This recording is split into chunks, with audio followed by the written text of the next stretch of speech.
So hi guys, welcome to my channel again. তো দেখো, চলে আসছি নতুন আরেকটা ভিডিও নিয়ে। তো আজকে আমরা ভিডিওতে আলোচনা করব যে সমস্ত অঙ্গনওয়াড়ি আশাকর্মী, চুক্তিভিত্তিক এবং অস্থায়ী কর্মীদেরকে নিয়ে আজকের ডেটে কী কী আপডেটগুলো রয়েছে, সেই আপডেটগুলোই আমরা মূলত এখানে ডিসকাস করার চেষ্টা করব। যেখানে কর্মীদের বিভিন্ন রকম যে বিষয়গুলো বারবার করে উঠে আসছিল, সেইগুলো কিন্তু আমরা তুলে ধরার চেষ্টা করব। যেমন সমকাজে সমবেতন, ঠিক আছে, এটা সবচেয়ে গুরুত্বপূর্ণ বিষয়টি, যে যেরকম কাজ করা হবে সেই অনুযায়ী বেতনটা রাখা হবে। এবং এছাড়াও তোমাদের পে কমিশন নিয়েও আমি জানিয়েছিলাম যে পে কমিশন নিয়েও কিন্তু বিহারে এ নিয়ে আপডেট উঠে আসছিল যে অঙ্গনওয়াড়ি কর্মীদেরকে পে কমিশনের আন্ডারে নিয়ে আসা হবে। তো সেই পে কমিশনের আন্ডারে আদৌ কি নিয়ে আসা হতে পারে কি না, এটা নিয়ে লেটেস্ট আজকের আপডেটটি কী রয়েছে সেই আপডেটটাও আলোচনা করব।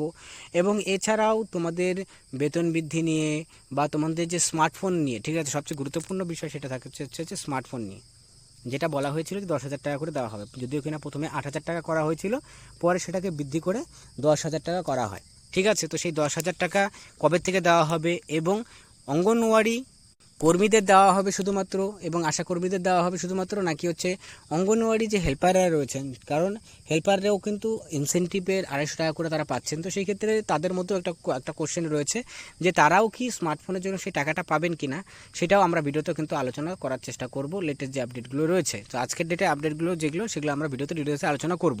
তো এই আপডেটগুলোর জন্য অবশ্যই ভিডিওটি শেষ পর্যন্ত দেখবে এবং দেখার পর যদি ভিডিওটা ভালো লাগে লাইক করবে, চ্যানেল নতুন থাকে চ্যানেলটিকে সাবস্ক্রাইব করে রাখবে এরকম ইনফরমেশনসগুলোকে সর্বপ্রথম পাওয়ার জন্য। তো যাই হোক, সময় নষ্ট না করে মেন বিষয়টা ভিডিওতে আলোচনা করা যাক।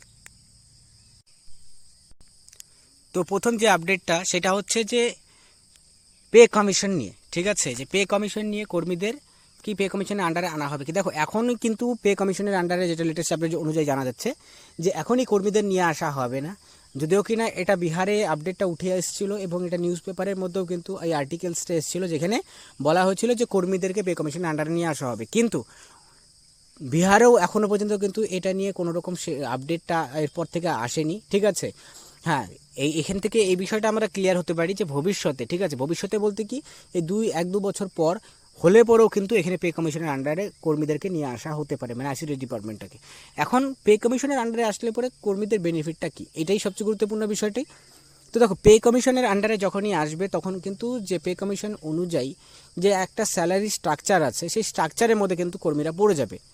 যেখানে স্টার্টিং স্যালারি 18+, মানে 18,000-এর উপরে হয়। তো সেই ক্ষেত্রে কর্মীদের স্টার্টিং স্যালারি কিন্তু 18,000 টাকা কিন্তু হতে পারে। তো এটা একটা বড়সড় একটা গুড নিউজ হতে পারে কর্মীদের জন্য যদি পে কমিশনের আন্ডার হয়, কারণ এটা বেতন বৃদ্ধির সিস্টেমের থেকে কিন্তু বাইরে, ঠিক আছে। কারণ এটা পে কমিশনের আন্ডারে নিয়ে আসা হবে, একটা নিয়মের আওতায় কর্মীদেরকে নিয়ে আসা হবে। তো নিয়মের আওতায় নিয়ে আসলে তাহলে অটোমেটিক্যালি কর্মীদের কিন্তু এখানে সরাসরিভাবে বেতন বৃদ্ধি করা, মানে বেতন বৃদ্ধি তো না, বেতন নতুন করে তারা পাবেন, যেহেতু সেখানকার যে স্ট্রাকচার রয়েছে সেই স্ট্রাকচার অনুযায়ী। আর থার্ডলি হচ্ছে কি, যে বিষয়টি সেকেন্ডলি যে বিষয়টি হচ্ছে যে পে কমিশন।